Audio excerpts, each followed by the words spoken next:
Jordan Belfort back in the spotlight with a new book, Way of the Wolf. Jordan, obviously, the movie The Wolf of Wall Street was based off of another one of your books from 10 years ago. Right. What's one thing we don't know about Jordan Belfort? Wow, one thing, I think one of the problems with me is everyone knows my whole life from the movie. I think what people don't know about me is that, that the movie sort of depicts that the character I was back in the day, right? Sort of this over-the-top character, just driven and, willing to cut corners. And I think that people don't realize now is that I'm very much the opposite in business. I'm almost extra careful than pretty much anyone I know in terms of when it comes to, making sure that I don't cut corners, maintaining my integrity and my ethics, and going out there and using the abilities I have and the talents and what I teach people in persuasion with the straight line system, which is what this new book is about, to succeed, but doing it the right way and not just focusing on making money for the sake of making money. But I got to tell you, when you talk about your advice, what do you say to those who are skeptical? If I follow this advice, where is it going to lead me?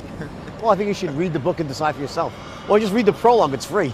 And get a sense of what the book is about. And I've been teaching this around the world for the last 10 years. And if you just went to my Facebook wall and look what independent people write, it's a really powerful system that's changed people's lives in all industries, not just in sales, but no matter what you do. And I think that one of the mistakes people make is they look at sales as being just for salespeople. And I think that it's just completely a mistake that, persuasion, influence, the ability to sell is for everybody. Whether you're a mom trying to influence your children to make their beds, do their homework, you're a teacher trying to influence students on the value of education, a pastor, a lawyer, it doesn't matter what you do, you're always trying to share your ideas, your vision for the future with other people in a way that connects with them, and it's a skill that many people don't have and that they need. Now, for people who don't know, Jordan, obviously you served time in prison for financial crimes.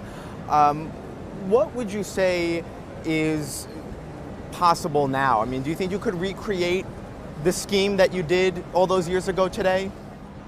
So 99% of what I did was legitimate. It was a regular firm where everything was running the right way, and then I was, in one little defined area, I was flipping units, and then that turned into what you call a pump and dump, right?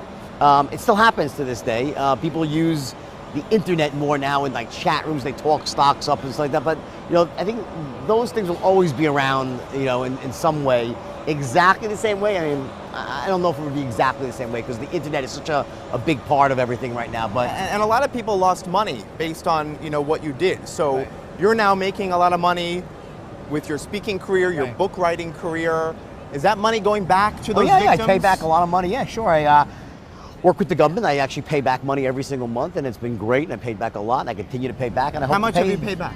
Probably 18, 19 million already, and I continue to pay back, and I'll pay back more. How much more? All of it. Really? It's my goal. So everyone buy books. so this is more than just the return of Jordan Belfort. Well, I think it's always been my intent was to sort of go out there and, live in a certain way. Not in the way that I lived back in the day, which was just about how much money could I make for myself, was really to empower other people and also make amends for the past and live a good life at the same time. And I don't think those are mutually exclusive. And I think I've done pretty well with that. And I continue to strive to do even better in the future. Let me ask you about Wall Street culture, of course, which we saw in the movie The Wolf of Wall Street. How has it changed now, do you think? You must talk to Wall Street people all the time. Right. Well, I think that, for many years it was frustrating to me that, I got in trouble, and I should have gotten in trouble for what I did. But I was always like, well, it wasn't just me. It was Wall Street had a sort of a culture that was somewhat bankrupt, and I think that kind of proved out in 2008 when we saw what was going on all over. Yet no one went to jail based on what happened in 2008. That's not my problem. I'm happy for they didn't. I'm, sad people that thought they should have. But for me, I deserve to go to jail. I did, and that's a new chapter in my life now, right?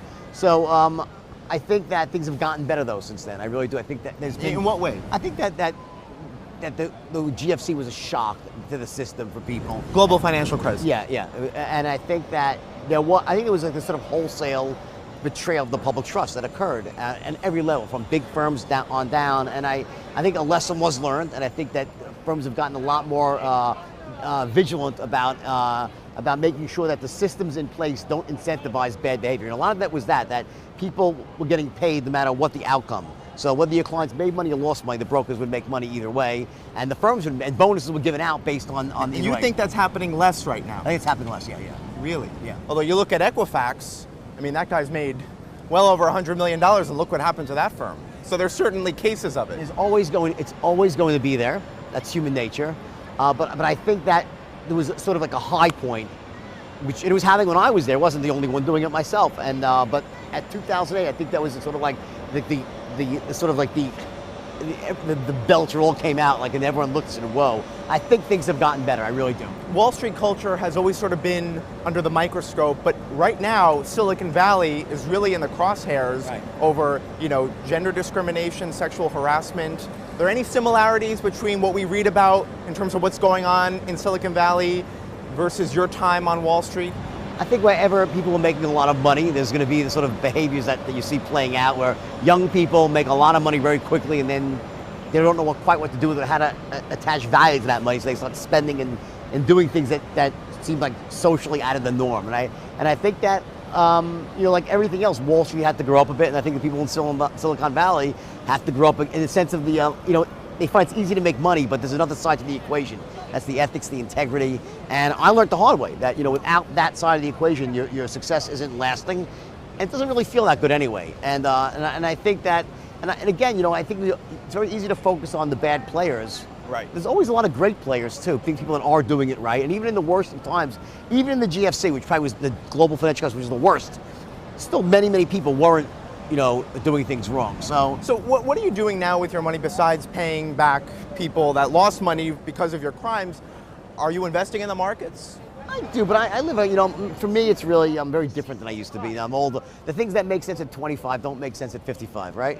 So I'm not out there buying fast cars and yachts and trying to... But you must have a nice car. I have a nice car, but I don't really drive anywhere. I drive to the tennis court and back. But you don't have a plane or anything like that? I don't have a plane, or certainly a yacht, or never yet again. But I think for me, it's not, I don't use money as my sole indicator of how well I'm doing, all right? I have many other indicators as well in terms of, how many people are attending my events, how many people are being helped by what, this book I wrote, The Way of the Wolf, the straight line system, is a very powerful system that can help people. So to me, success is just about also broadening the scope of people that I interact with and stuff. It's not just dollars and cents. Now, so many people made a ton of money this year investing in Bitcoin.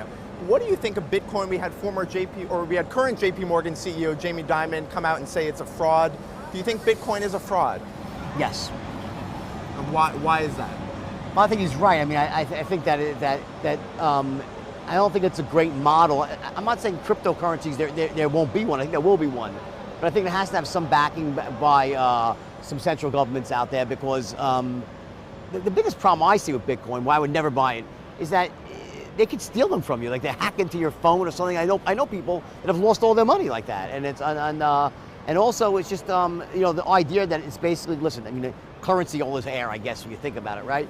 But this specifically, because it's being backed by nothing other than a program that creates artificial scarcity, it seems kind of bizarre to me that it could really ever be sustainable forever without the, listen, again, things go artificially up very, very high and they go artificially down, right? The whole reason the Federal Reserve was introduced into the economy was to try to helpfully cushion those blows and panics, right? There won't be a time when everyone is freaking out about Bitcoin and dumps it and God knows what's going to happen. Or like when Mt. Gox, when that went back, and all of a sudden they found out that, wait a second, my Bitcoins aren't safe. It was in the bank and the bank is gone.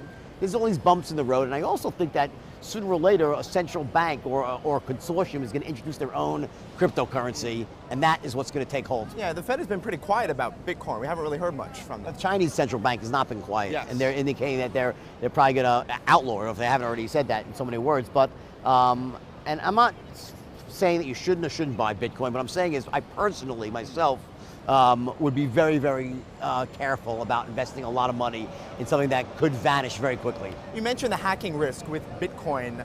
The government came after you pretty hard. So I have to ask you, what was your reaction when you heard the SEC was hacked, which just happened not too long ago? I don't wish that anybody should get hacked. It's a terrible thing. I never had that much respect for the SEC. I had a lot more respect for the U.S. Attorney's Office, that they were a lot more diligent and a lot smarter and a lot more capable of what they did. So, but I have no negative comments to make about that, but I think it's ironic, right?